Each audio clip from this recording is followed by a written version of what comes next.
কবরের মধ্যে এক মুহূর্তের চাপ, দুনিয়ার সব খেল তামাশা, আয়েশ, স্ত্রী, পরিবার, পরিজন সবকিছু আপনাকে ভুলিয়ে দেবেন। কবরের এই চাপ কিন্তু সহজ হবে না।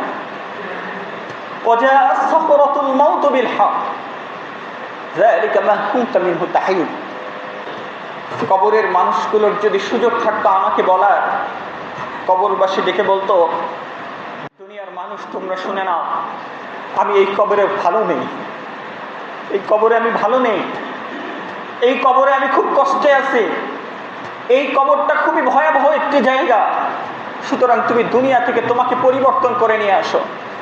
অন্যের ধরে নয়, নিজেকে পরিবর্তন করো নিজের জন্য।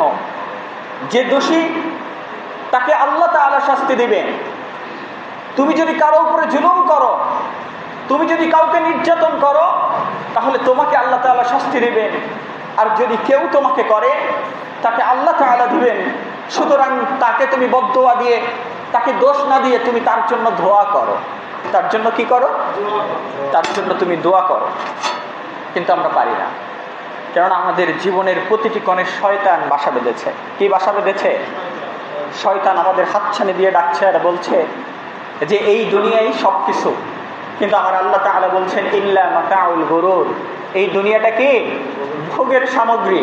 আমার আল্লাহ তাআলা বলছেন বাল তুসিরুনাল হায়াতাদ দুনিয়া, বাল তুসিরুনাল হায়াতাদ দুনিয়া ওয়াল আখিরাতু খায়রু ওয়া আবকা। তোমরা শুনে নাও, এই দুনিয়া তোমাদের জন্য কিছুই না। তোমাদের যে সময়টা আমি দিয়েছি হায়াত এবং মৌতের মাঝে, আল্লাযী খালাকাল মাউতা ওয়াল হায়াতা লিয়াবলুয়াকুম আইয়ুকুম আহসানু আমালা, আমি দেখতে চাই তোমাদের মধ্যে কে সর্বোত্তম কাজগুলো করেছে। তোমাদের আমলগুলো আমি দেখতে চাই, ভালো কাজগুলো আমি দেখতে চাই। সুতরাং এই দুনিয়া তোমাকে কিছুই দিবে না। যে শয়তান তোমাকে সব কিছু ভুলিয়ে দিয়েছেন, তোমার আরশের মালিককে তোমাকে ভুলিয়ে দিয়েছেন, তোমার রাসূলের আদর্শকে যে শয়তান ভুলিয়ে দিয়েছেন, আল্লাহ বিশ্বাস করো, তুমি বিশ্বাস করো, সেই শয়তান তোমাকে জাহান্নামের ভয়াবহ আগুনের দিকে নিয়ে যাচ্ছে। শয়তান তোমাকে কখনো সহযোগিতা করবে না। শয়তান তোমাকে শুধুমাত্র জাহান্নাম দেখাবে, শুধু জাহান্নাম দেখাবে।